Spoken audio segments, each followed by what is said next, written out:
जी अस्सलाम वालेकुम, क्या हाल है सब लोग खैरियत से। इंडिया ने 3 मुल्कों को इकट्ठा ही धमकी दे दिया। अब ये 3 मुल्क कौन कौन से हैं? पाकिस्तान है, चाइना है और उसके साथ है बांग्लादेश। अब इंडिया इन तीनों मुल्कों से इतना नाराज क्यों है और ये 3 मुल्क मिल के अब इंडिया को क्या जवाब देंगे, ये हम आपको पूरी तफसील के साथ आज के व्लॉग में बताएंगे। और इसके साथ साथ चाइनीज जो एयर चीफ हैं वो पाकिस्तान आए और पाकिस्तान आके उन्होंने जो पाकिस्तान की एयरफोर्स है उससे पूछा कि आपने इंडिया को शिकस्त दी कैसे थी, हम आपसे सीखना चाहते हैं।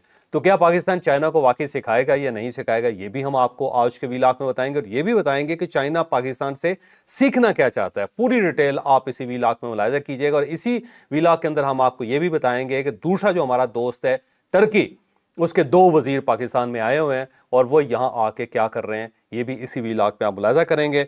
और इसके साथ साथ फौज ने ईरान का साथ देने का ऐलान कर दिया है। इससे एक तरथली सी मची हुई है। कहां पे मची, क्यों मची, कैसे मची, ये भी आपको इसी व्लॉग में बताया जाएगा। और इसके साथ साथ औरतों ने लूट लिया। किसको लूटा, ये एक होशरबा किस्म की दास्तान है जो आपको इसी व्लॉग में मिलेगी। लेकिन व्लॉग की तरफ जाने से पहले मेरी आपसे रिक्वेस्ट है कि चैनल को सब्सक्राइब जरूर कीजिएगा और ये जो बेल आइकन है उसको जरूर प्रेस करें ताकि नोटिफिकेशन आपको मिलता रहे। और ये याद रखें कि अच्छी बात सदका जारिया होती है। अगर आपको ये व्लॉग अच्छा लगे तो किसी न किसी के साथ जरूर शेयर कीजिएगा। और हमने अपना कॉलम 0 पॉइंट अब ऑडियो फॉर्म में लॉन्च कर दिया है। आप इस लिंक पे क्लिक करके अब हमारा कॉलम सुन भी सकते हैं।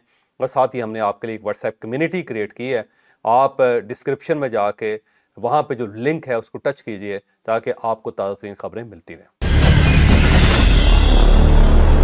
अस्सलाम वालेकुम नाजरीन, मैं हूं फरूख अब्बास न्यूट्रल बाय जावेद चौधरी। मैं नाजरीन अपना टॉपिक का आगाज मैं यहां से करता हूं कि इत्तेहाद में बहुत ताकत और बहुत बरकत होती है। अब यकीन माने जब 6 और 7 को इंडिया ने अटैक किया था पाकिस्तान के ऊपर और जो मिसाइल लगे जिस पे जो बेगुनाह शहीद हुए, यकीन माने मैंने बहुत पता करने की कोशिश की। मुझे नहीं पता चला कि वो जो शहीद होने वाले लोग थे उनका ताल्लुक किस पार्टी से था। मिसाइल ने यह नहीं देखा कि वो किसको मार रहा है। जब शहीद हो रहे थे सिर्फ पाकिस्तानी ही शहीद हुए। और जब पाकिस्तान ने अपना बदला लिया तो मैंने देखा कि फौज में यह जानने की कोशिश करूं कि यह कौन था जिसने बदला लिया। ये पंजाबी था, पठान था, सिंधी था या बलोच था। मुझे पता चला सिर्फ पाक फौज थी। और उसके बाद जो देखा, दुनिया ने देखा और इंडिया की चीखें फिर पूरी दुनिया ने सुनी, तो ये थी हमारी ताकत और ये था हमारा पाकिस्तान। इस वक्त जो भी आपके दरमियान में डिफरेंस क्रिएट करने की कोशिश कर रहा है वो आपके दुश्मन के अलावा कोई भी नहीं हो सकता। तो जो हमारी पहली स्टोरी है वो भी इत्तेहाद के मुतालिक है। 3 मुल्कों का इत्तेहाद हुआ है। किसका इत्तेहाद हुआ है और उससे कौन बहुत ज्यादा परेशान हो गया, ये डिटेल से जानते हैं अपनी पहली स्टोरी में। अच्छा, इसके लिए ना हमें थोड़ा सा माजी में जाना पड़ेगा। फ़र्क, अगर आप 1971 की तारीख अगर आपको मालूम हो, को आप उस वक्त छोटे बच्चे होते होंगे, आपको नहीं पता कि मैं क्या। पैदा ही नहीं हुआ था। वैसे बच्चा मैं भी था उस वक्त, मुझे भी पता नहीं है, मुझे बाद में लोगों ने बताया। लेकिन मैंने जो तफसील के साथ उसका मुतालिया किया है, तो शेख मुजीबुर रहमान जो एक बहुत बड़े लीडर थे और बंगाली लीडर थे और उन्होंने एक्सट्रियत भी हासिल की थी। उस वक्त हमारी को पॉलिटिकल गलतियां थी जिसकी वजह से पाकिस्तान को नुकसान पहुंचा था। बहरहाल शेख मुजीबुर रहमान और उनकी जो पार्टी है उसको इंडिया ने सपोर्ट करना शुरू कर दिया था। सपोर्ट इतना ज़्यादा किया कि जंग हुई और उस जंग में पाकिस्तान का एक आधा हिस्सा जो है वो पाकिस्तान से अलग हो गया।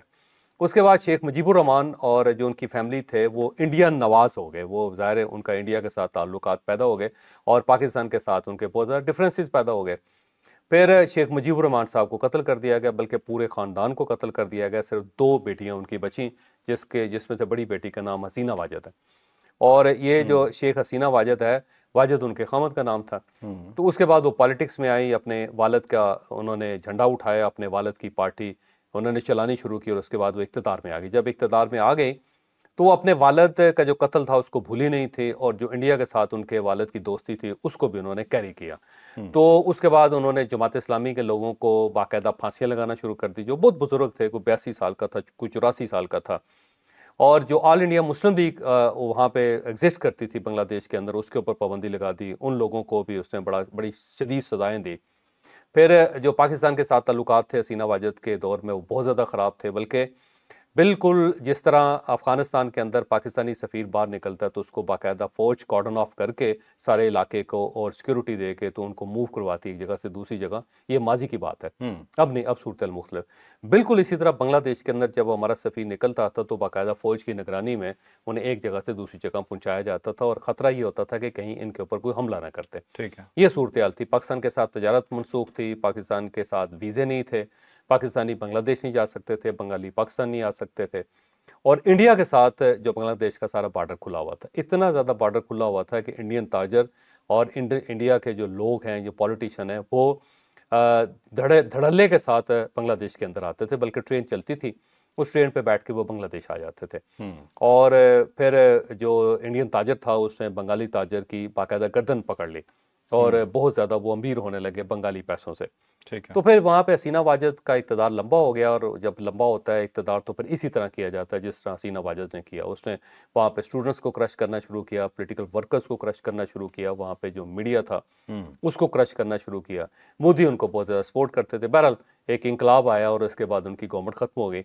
गवर्नमेंट के खात्मे के बाद अगर हसीना वाजिद इंडिया ना जाती या मोदी उनको पनाह ना देते तो शायद इंडिया और बांग्लादेश के ताल्लुकात कुछ किसी न किसी हद तक चलते रहते। ठीक है। लेकिन उसके बाद, इस वाक़े के बाद, बांग्लादेश ने इंडिया के साथ कतई ताल्लुक़ कर लिया और ताल्लुकात ख़राब हो गए। साथ ही पाकिस्तान के साथ ताल्लुकात उनके बहुत अच्छे हो गए। फिर चाइना के साथ भी इंडिया के ताल्लुकात ख़राब थे, उस वजह से बांग्लादेश के साथ भी ख़राब थे। तो बांग्लादेश ने चाइना के साथ भी अपने ताल्लुकात बेहतर बना लिए, बल्कि सो फार सो उसने श्रीलंका के साथ अपने ताल्लुकात बेहतर कर किए, भूटान के साथ, नेपाल के साथ, जो सिस्टर वहाँ पे स्टेट्स हैं, जितनी सिस्टर कंट्रीज़ हैं जो बांग्लादेश के आगे पीछे हैं, उन सब के साथ बांग्लादेश ने अपने ताल्लुकात बेहतर किए। इसी सिनेरियो के अंदर फिर 3 मुल्कों की एक मीटिंग हुई, और ये मीटिंग चाइना के अंदर हुई, 19 जून को हुई। वैसे उसको ज़्यादा अरसा हो गया, लेकिन बहरहाल एक मीटिंग हुई जिसके अंदर पाकिस्तान था, चीन था और बांग्लादेश थे, और तीनों की जो आला क़यादत थी वहाँ पे गई, और वहाँ पे उन्होंने गुफ्तगू करके उन्होंने ये फ़ैसला किया कि हमने मिल के आगे बढ़ना है, और इस खित्ते की कामयाबी के लिए, इस खित्ते की तरक्की के लिए हम सब ने काम करना है, लेकिन हम किसी और मुल्क के ख़िलाफ़ इकट्ठे नहीं हो रहे। हम सिर्फ़ और सिर्फ 3 मुल्कों की डेवलपमेंट के लिए इकट्ठे हुए हैं। तो ये जो एक सिनेरियो बना था, उस वक्त ज़ाहिर ताज़ा इंडिया को शिकस्त भी हुई थी, पाकिस्तान की बल्ले बल्ले हो रही थी। उसी बल्ले बल्ले में बांग्लादेश के साथ और चाइना के साथ मुलाकातें भी हो गई। तो उस वक्त इंडिया को महसूस नहीं हुआ कि ये क्या हो रहा है। उन्होंने समझा कि शायद कोई ख़ास मामला आगे नहीं बढ़ेगा, लेकिन अब उनको ये महसूस हो रहा है कि ये जो एक सह अफ्रीकी इत्तेहाद बना है, ये आने वाले दिनों में बहुत डेंट डालेगा। अब 2 किस्म के डेंट डाल सकता है ये सह अफ्रीकी इत्तेहाद। एक तो ये दूसरी स्टेट्स को अपने साथ मिला के एक सार्क 2 टाइप एक ऑर्गेनाइजेशन बना के वीज़ा फ्री कर सकता है सबके लिए, और तजारत भी और टैरिफ भी कम कर सकता है, क्योंकि सार्क को तो इंडिया चलने नहीं दे रहा। चलने नहीं दे रहा। ज़रा सार्क कंट्रीज़ की जो बना था ना, ये बहुत बड़ा प्लेटफॉर्म था, इसको बदकिस्मती से इंडिया ने चलने नहीं दिया। तो एक तो ये हो सकता है। दूसरा ये है कि ये तीनों मिल के ज्वाइंट डिफेंस कर सकते हैं। अब अगर ये ज्वाइंट डिफेंस करते हैं, एक साइड पे चाइना है, फिर साथ बांग्लादेश है, फिर पाकिस्तान है, तो इसका इंडिया को नुकसान है। देखिए ना, बांग्लादेश जो है वो पाकिस्तान की सपोर्ट करता है, चाइना पाकिस्तान की सपोर्ट करता है, पाकिस्तान बांग्लादेश की, चाइना की सपोर्ट करता है, तो इंडिया तो मारा जाएगा, क्योंकि इंडिया के तीनों दुश्मन है। चाइना भी दुश्मन है, बांग्लादेश भी दुश्मन है इस वक्त, और पाकिस्तान भी दुश्मन है। तीनों के साथ बॉर्डर लगते हैं। तीनों अगर उसको दबाते हैं इंडिया को, तो बड़ा नुकसान होगा। इस सारे सिनेरियो के अंदर अगर आप देखो तो आज लेफ्टिनेंट जनरल अनिल चौहान, जो उनके चीफ ऑफ डिफेंस स्टाफ हैं, उनका एक बयान आया है। उसमें उन्होंने कहा कि ये जो इत्तेहाद है, इससे इंडिया की कौमी सलामती को ख़तरा है। तो उन्होंने एक घंटी बजा दी है कि इंडिया को विजिलेंट हो जाना चाहिए कि जो इंडिया के तीनों दुश्मन हैं वो इकट्ठे हो गए, और वो इंडिया के ऊपर यलगार कर सकते हैं या दबाव बढ़ा सकते हैं। तो अब इसकी तरफ से जो अनिल चौहान साहब की तरफ से ये बयान आया है, ये छोटा बयान नहीं है। इसका मतलब ये हुआ कि वो थ्रेट कर रहे हैं पाकिस्तान को भी, बांग्लादेश को भी, चाइना को भी, कि हम आपका ये इत्तेहाद चलने नहीं देंगे, क्योंकि इससे इंडिया को ख़तरा हो सकता है। तो अब आने वाले दिनों में देखते हैं कि इंडिया इसके लिए क्या तदारक करता है, क्या बेस बनाता है और किस तरह आगे बढ़ता है। लेकिन सरेदस्त ये इत्तेहाद बनता हुआ मुझे नज़र आ रहा है, और इस थ्रेट को मुझे लगता है कि पाकिस्तान, चाइना और बांग्लादेश तीनों सीरियस लेंगे, और अब देखते हैं आने वाले दिनों में इसका क्या रिजल्ट निकलता है। साहब, एक और भी चीज़ शायद आपने नोट की हो कि चाइना को उनकी पॉलिटिकल गवर्नमेंट कुछ नहीं कह रही, खामोश है, और मीडिया से अंदर से प्रेशर भी आता है, जो सेम वॉइसेस हैं वो कहती हैं जी कि चाइना को तो आप कुछ नहीं कहते, पाकिस्तान का साथ देने का इल्ज़ाम ज़रूर लगा रहे हैं, लेकिन उनकी पॉलिटिकल क़यादत कोई एग्रेसिव बयान नहीं दे रही। लेकिन उनकी मिलिट्री क़यादत की तरफ से अब मुसलसल चाइना के ऊपर बात होनी शुरू हो गई। वो डिवाइड है, वहाँ पे सियासी लीडरशिप अलग है और जो मिलिट्री लीडरशिप है, उन दोनों के दरमियान एक डिवाइड है। और अब ऐसा लगता है कि फ़ौज, कांग्रेस जो है ना उसको सपोर्ट कर रही है, और कांग्रेस फ़ौज को सपोर्ट कर रही है। तो फ़ौज और कांग्रेस एक साइड पे हो गए हैं, और जो मोदी है वो दूसरी साइड पे हो गया और अकेले हो गए। और इसके साथ साथ मुझे लगता है आरएसएस जो है ना वो भी अब मोदी को सपोर्ट नहीं कर रही, क्योंकि मोदी का जो रवैया था पाकिस्तान की जंग से पहले वो बड़ा एरोगेंट था। ओके। वो आरएसएस की लीडरशिप को बुला लेते थे कि आ जाए जी प्राइम मिनिस्टर हाउस आ जाए, जबकि इससे पहले जो उनका प्राइम मिनिस्टर होता था चल के आरएसएस के दफ्तर जाता था। ठीक है। तो ये बिल्कुल ऐसे है कि जैसे इल्ताफ़ हुसैन वाली जो एमकेएम थी ना, अगर आप याद करें कि एमकेएम है इल्ताफ़ हुसैन की है, जी, कराची, और इल्ताफ़ हुसैन कराची में बैठे हुए हैं और वो अपनी मर्जी का एक प्राइम मिनिस्टर ले आते हैं या गवर्नमेंट बना लेते हैं, और उसके बाद ज़ाहिर है उन्होंने फिर अपने प्राइम मिनिस्टर को या काबीना को अपने पास तलब करना है। लेकिन एक वक्त आए कि प्राइम मिनिस्टर उन्हें कहे, एमकेएम का प्राइम मिनिस्टर उन्हें कहे कि इल्ताफ़ भाई ज़रा आप इस्लामाबाद तशरीफ़ ले आएँ और हमारे मेरे दफ्तर में आके मुलाकात कर लें। तो एक तो इल्ताफ़ हुसैन के लिए तो मरने का मुकाम होगा। तो इसी सिनेरियो को अगर आप रखें मोदी और आरएसएस के मामले में, तो आरएसएस तो बड़ी पार्टी, बड़ा ग्रुप है, और जो बीजेपी है उसका एक ऑफशूट है, उसकी एक शाख है। तो वो जहाँ से आपको सारी एनर्जी मिल रही है, जो आपका सूरज है, उसको आप कह रहे हैं कि यहाँ मेरे घर तशरीफ़ लाए ना, फिर बात करते हैं।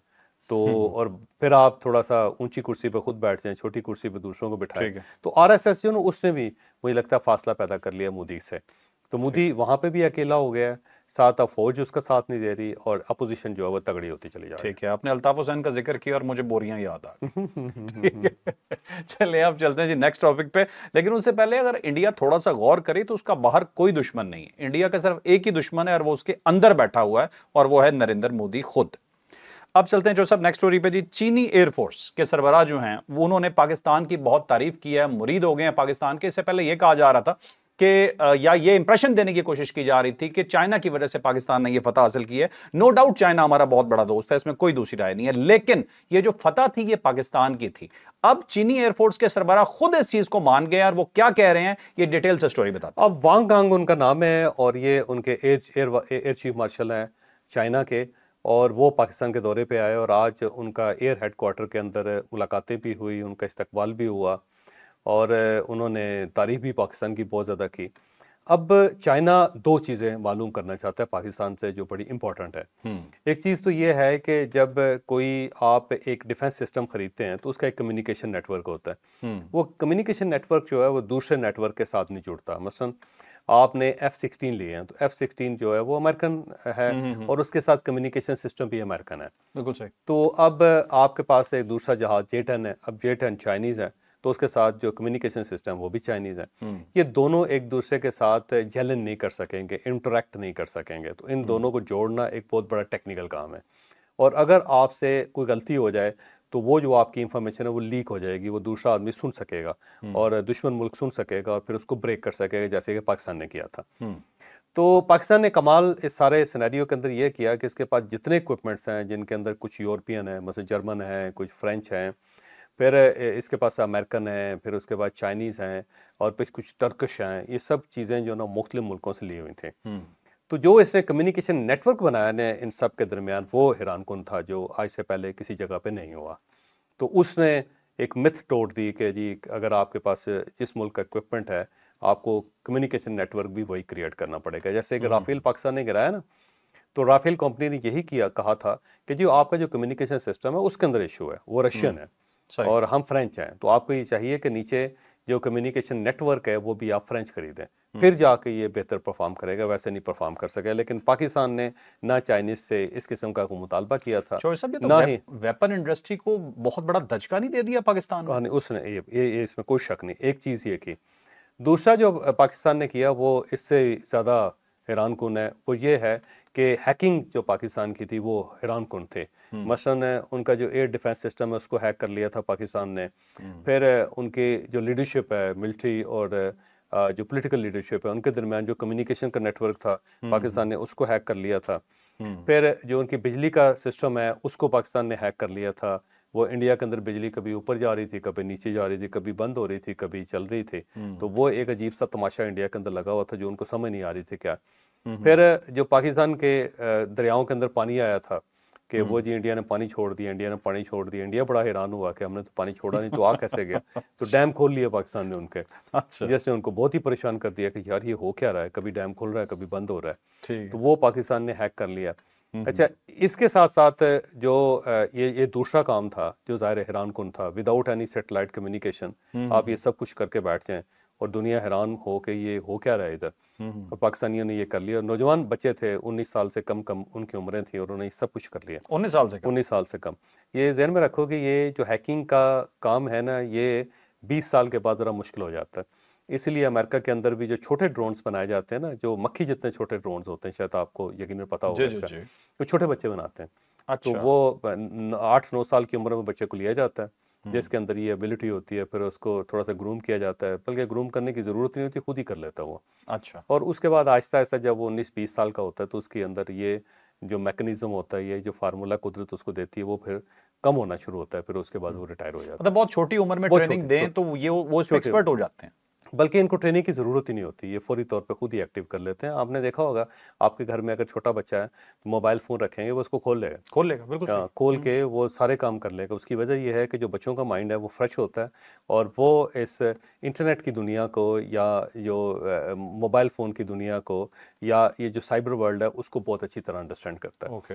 तो अब ये छोटे-छोटे बच्चे हैं जिन्होंने ये कमाल किया कि पूरे इंडिया की उन्होंने मत मार के रखते हैं। अच्छा। अच्छा, और तीसरा जो काम पाकिस्तान ने किया था, जो बड़ा हैरानकुन था, जिसकी सबको किसी को समझ नहीं आई, वो ये थी कि इंडिया की जो कम्युनिकेशन थी उसको ब्रेक करना। कि जहाज़ों के दरमियान एक जहाज़ उड़ रहे हैं और उनके दरमियान अचानक जो कम्युनिकेशन वो फ्रीज़ हो जाती है। उनको पता ही नहीं चलता कि अब हमारी तरफ मिसाइल आ रहा है या नहीं आ रहा, हमने पीछे जाना है या हमने आगे जाना है। तो पाकिस्तान ने ये भी कर लिया था। और ये जो सारे काम किए गए थे, ये बगैर किसी टेक्नोलॉजी के, बड़ी टेक्नोलॉजी के, आम पाकिस्तान ने खुद, जैसे होता है ना कि आप कुछ पुर्जे जोड़ के एक नई गाड़ी बना लें, जुगाड़ लगा और के। गाड़ी भी ऐसी हो जो टेस्ला का मुकाबला कर रही हो, ठीक है। तो आप यकीनन हैरान हो जाते हैं कि और ये सब टेक्नोलॉजी इंडिजिनस था। सब इंडिजिनस था, इसके अंदर किसी की कोई सपोर्ट नहीं थे। हम्म। और इसीलिए दुनिया हैरान थी कि उन्होंने किया कैसे और किस तरह इन्होंने। फिर दूसरा ये है कि जो मिसाइल्स है, PL-15 से जो काम हमने लिया वो उससे कहीं डबल और ट्रिपल था। ओके। अच्छा, ये भी चाइना को हैरान करता है। तो ये सिर्फ चाइना नहीं सीखना चाहता, अमेरिका भी सीखना चाहता है हमसे, इसलिए हमारे एयर चीफ को वहाँ पे दावत दी गई और उनसे बातों बातों में पूछा गया कि किया कैसे। अच्छा, उसके बाद ये तमाम गल्फ स्टेट्स जो हैं वो मालूम करना चाहते हैं, टर्की जो है वो भी मालूम करना चाहता है, रशिया भी मालूम करना चाहता है कि रशिया को नुकसान बहुत हुआ है। और उसके साथ साथ इसराइल, जिसकी सारी टेक्नोलॉजी को मारते थी पाकिस्तान ने, वो भी बड़ा परेशान है, तो वो भी मालूम करना चाहता है। ठीक है। तो अब अगर चाइनीज़ आके सीखना चाहते हैं तो ये बात गलत नहीं है। इसका मतलब ये हुआ कि टेक्नोलॉजी चाइना की है, लेकिन इस्तेमाल पाकिस्तान ने किया है। ये बिल्कुल ऐसे है ना कि जैसे आप एक मुक्का बनाता है सियालकोट के अंदर, और वो मुक्का जो होता है वो बॉक्सर इस्तेमाल करता है और बॉक्सर दूसरे के दांत निकाल देता है। तो वो जो वो दस्ताना बनाने वाला है या मुक्का बनाने वाला है, वो इस बात पे हैरान है, क्योंकि आज तक उसके मुक्के से किसी का दांत नहीं टूटा, क्योंकि जो मुक्के के अंदर पावर है वो तो मारने वाले की वो है। मारने वाले का। ठीक है। तो फिर आप सीखेंगे जाके कि यार मेरा जो दस्ताना तुमने पहना था, ये मुक्का जो मेरा पहना था, उसको मारा किस एंगल से था कि दूसरे के दांत निकल गए, क्योंकि आज तक हम इसको इस तरह नहीं कर सके, ये रिजल्ट नहीं ले सके। तो ये रिजल्ट, इस तरह क्रिकेट के अंदर को बैट होता है और वो आम सा बैट है, वो आप ये समझे कि किकर की लकड़ी से बना हुआ है, और उससे अगर आप मैच जीत जाते हैं तो वो जो बनाने वाला वो पूछेगा कि यार ये आपने इस्तेमाल कैसे किया हो, क्योंकि ये तो इससे पहले बच्चे इस्तेमाल करते थे, यहाँ इससे कपड़े धोए जाते थे, ये तुमने किया कैसे। बिल्कुल सही। तो वो चाइना इसी बात पे परेशान है कि किया कैसे। अच्छा, इसके साथ साथ टर्की का वज़ीर दिफा जो है याशार गुलर जो है वो आए हुए हैं यहाँ पे, फिर उनके वज़ीर ख़ारजा हाकान फिदान जो है ना वो भी आए हुए हैं। अब ये दोनों का आना पाकिस्तान के अंदर इकट्ठा, ये भी बड़ा अलार्मिंग है। ये भी पाकिस्तान के साथ डिफेंस एग्रीमेंट्स भी करना चाहते हैं और पाकिस्तान के साथ टर्की इन्वेस्टमेंट भी करना चाहते हैं, क्योंकि पाकिस्तान के अंदर इन्वेस्टमेंट अपॉर्चुनिटीज़ बड़ी तेज़ी से बढ़ती चली जा रही हैं। तो ये सारी चीज़ें कि चाइना के एयरफोर्स के चीफ का आना, टर्की के वज़ीर दिफा का आना, फिर वज़ीर ख़ारजा का आना, और सबका इस वक्त पाकिस्तान के अंदर होना, ये बड़ी एक अच्छी शुरुआत है। मेरा ख्याल है पाकिस्तान को इसका फ़ायदा उठाना चाहिए और पाकिस्तान इसका फ़ायदा उठा भी रहा है। इंडिया के अंदर बहुत ज़्यादा उनकी हांडी फटी हुई है इस वक्त। होता है ना कि पुराने ज़माने के अंदर होता था कि जब आप हांडियाँ लगाते थे और ये होती थी मट्टी की हांडी, और उसको जब आप ऊपर से बंद कर देते थे और नीचे से बहुत ज़्यादा उसमें आग जला देते थे तो अल्टीमेटली वो कमज़ोर होती पड़ जाती थी। तो उनकी जो एक गुरूर की हांडी वो फट गई और वो बहुत ज़्यादा परेशान है इस बात पे कि हमारा बनेगा क्या, आइसोलेट, अकेले और परेशान। अच्छा साहब, एक और खबर आई है, ये किसी और को नहीं मालूम। वो कहते हैं जी कि रॉकेट फ्यूल का बड़ा इशू हो रहा था इंडिया को, कि जो रॉकेट्स या मिसाइल के अंदर जो फ्यूल डालते हैं जिनसे उनका मिसाइल उड़ता है, तो वो कह रहे हैं कि हमने कोई अपनी इंडिजिनस टेक्नोलॉजी बना ली और ये किसी के पास भी नहीं है, और वो कहते हैं कि अब हम गौ मूत्र डाल के उड़ाएंगे यार तो क्या बकवास, ज्यादा तेज क्या उड़ेगा। बकवास है यार, कसम से यार। वैसे अच्छी भली सीरियस बात चल रही होती है, तू इस किस्म की चवल पता क्यों चला मारता था है तो यार? बता दिया, बस मुझे अब चवल क्या क्यों होता है, मारता हो है सकता यार है गलत इसके? खबर यार हो, वैसे लेकिन हद हाँ, है, अल्लाह की कसम। जो वो पी सकते हैं तो वो क्या उधर डाल नहीं यार सकते? तू छोड़ना यार इसके साथ, अच्छा ना, छोड़ दे, ये चवल आगे ना चलो। मारा कर यार, तेरी मेहरबानी। चलो आगे आगे आगे चलते हैं। अब नेक्स्ट स्टोरी जी बड़ी इंपॉर्टेंट है हमारी। डीजीआई स्पेयर जो है ना, उनकी तरफ से बहुत ही इंपॉर्टेंट बयान आया है। एक तो उन्होंने पाकिस्तान के मुतालिक ये कहा कि किसी ने भी पाकिस्तान के असासों की तरफ अगर मैली आंख से देखा तो मुंह तोड़ दिया जाएगा। बहुत ही स्ट्रेट किस्म का आंसर था, लेकिन एक बात उन्होंने और बहुत ही खूबसूरत की, वो कि एक मुल्क के हवाले से ये बात क्या थी और ये पैगाम क्या था, ये डिटेल से आपको बता। अब ये जो एटमी असासे है ना पाकिस्तान के, क्योंकि एक डिबेट चल रही है कि अगर हम ईरान के जो न्यूक्लियर प्लांट्स हैं उनको बर्बाद कर सकते हैं तो पाकिस्तान के क्यों नहीं बर्बाद किए जा सकते, इस टाइप का ना इसराइल के अंदर, और उनका कुछ मीडिया भी बात कर रहा है। और ये जाहिर है कि सारी की सारी जो उथल है इसको कहते हैं, ये इंडिया से हो रही है कि जनाब इंडियन जो कह रहे हैं कि वो जी इस किस्म की डिबेट चलनी चाहिए कि पाकिस्तान के जो न्यूक्लियर असासे हैं वो सेफ़ नहीं है। तो वो इसका ये जवाब दिया गया कि वो सेफ भी हैं, पाकिस्तान एक न्यूक्लियर पावर भी है और बड़ी स्ट्रांग पावर है, और अगर हमारे असासों के साथ कुछ छेड़छाड़ की गई तो फिर हम दांत तोड़ देंगे, ये इसका मतलब ये है। साथ साथ उसके अंदर एक लाइन थी उनके इंटरव्यू में कि ईरान का साथ देंगे, और सफारती और समाजी लिहाज से उन्होंने कहा जी पाकिस्तान ईरान के साथ खड़ा है। तो मेरा ख्याल है कि ये बड़ी अच्छी बात है। ईरान को भी बड़े अरसे बाद किसी मुल्क ने इस तरह तस्लीम किया और इस तरह उसकी सपोर्ट की है, सफारती भी, समाजी भी और अस्करी भी, बड़े लिहाज से। तो वो जो उन्होंने कहा था ना कि हमारे वज़ीर दाखिला ने, उन्होंने कहा था कि जनाब इसके पीछे भी वर्दी है, तो ये वाकई वर्दी थी उसके पीछे। तो आहिस्ता आहिस्ता जब ये चीज़ें खुलेंगी तो फिर आपको पता चलेगा कि जो फोर्दो के अंदर से न्यूक्लियर असासे थे उनके, वो किसके कहने पे उन्होंने वहाँ से निकाले और किस तरह मूव किए उन्होंने, और जब उन्हें मूव किए तो उसके बाद फिर अमेरिका ने हमला किया, उससे जो उनकी यूरेनियम है वो बच गई। तो पाकिस्तान ने बड़ी उनके, दूसरा ये सफारती बड़ी इमदाद की पाकिस्तान ने, और उसके साथ साथ यहाँ पार्लियामेंट ने जो उनकी एक मुत्तफ़िका करारदाद पास की थी उनके लिए, वो भी बड़ी यूनिक थी। जो सब तो सियासी तौर पे, ईरान बहुत ज़्यादा ममनून है सियासी इसका। तौर पे हमेशा बयानात आते थे, लेकिन अब DGISPR या फौज की तरफ से बयान आना बहुत मायने खेज है कि खुल के ऐलान किया गया कि हम ईरान के साथ, हम ईरान के साथ, और हमें ईरान के साथ होना भी चाहिए। पाकिस्तान का हमसाया है और बरादर इस्लामी मुल्क है, हम क्यों ना उनका साथ दें। वो भटक गया था दरमियान में, इंडिया की गोद में चला गया था, लेकिन अब उसको उन्होंने अंडरस्टैंड कर लिया है, क्योंकि जो उनके मोसाद के जासूस निकले हैं ना ईरान के अंदर से, उसमें मैक्सिमम इंडियन थे, जो इंडियन ताजरों की शक्ल में वहाँ पे बैठे हुए थे, और ईरान ये समझ रहा था कि हमारे भाई हैं, जबकि उनके भाई नहीं थे, वो दुश्मन थे इनके। ठीक और बहुत जर्नैल मरे हैं उनके, उन लोगों की वजह से जो मोसाद के एजेंट्स थे लेकिन इंडियन थे।